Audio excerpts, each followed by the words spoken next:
When Gears of War 2 was first announced nearly a year ago, Cliffy B made the bold statement that it would be bigger, better, and more badass than Gears 1. It was quite a daring claim at the time, given how beloved the first Gears is. But don't worry about being disappointed, Gears fans. Cliff was right on the money.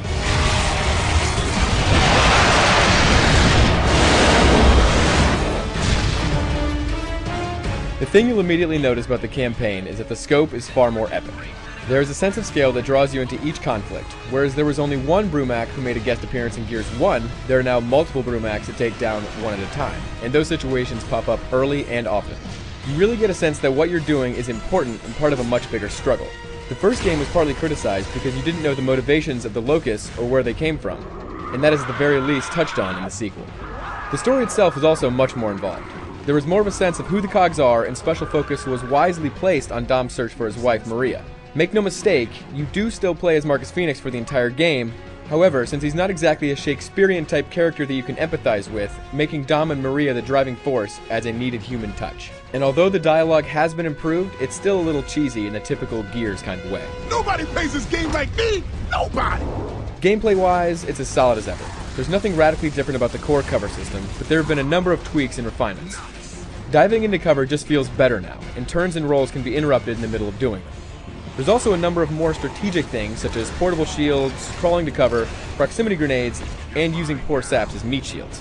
These changes and additions all work well. It's nothing earth-shattering, but they do add another layer of depth and strategy. The levels are also much more varied this time around. Not only do they physically look different, but there is also a smattering of vehicular levels and engaging boss fights to break it all up.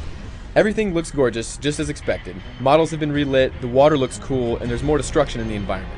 It's a little disappointing that more wasn't done with the destructible cover. It's in there, but it's not used as a gameplay mechanic, and is instead more of a graphical dressing, but that's a small gripe. As with most Unreal Engine games, there is still a lot of texture fading, but that's probably the worst of the technical issues. There were only a few instances of slowdown for me, and given the incredible overall quality, that's really saying something. Thankfully, the AI is solid all around. Friendlies actually do push forward and don't just stand around like idiots. The way both NPCs and enemies react to cover is also very good, but sometimes they won't be covered when they think they are. If you do need a more human expertise, the two-player co-op is still a great way to play through the game.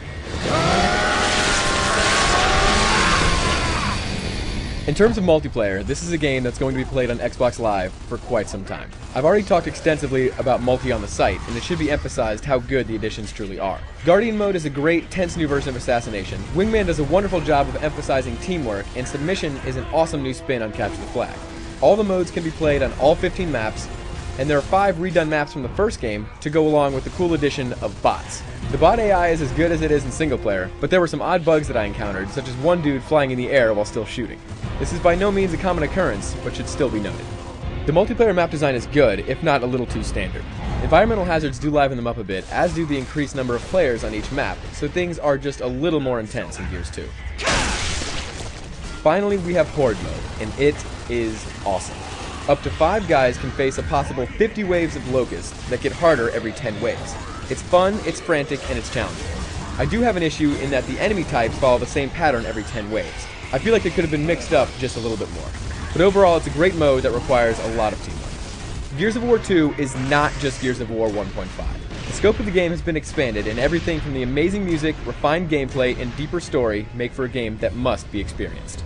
This is the Gears that you've been waiting the past 2 years for, and as Cliff so eloquently put it, it's simply badass. For the full written review, head to IGN.com.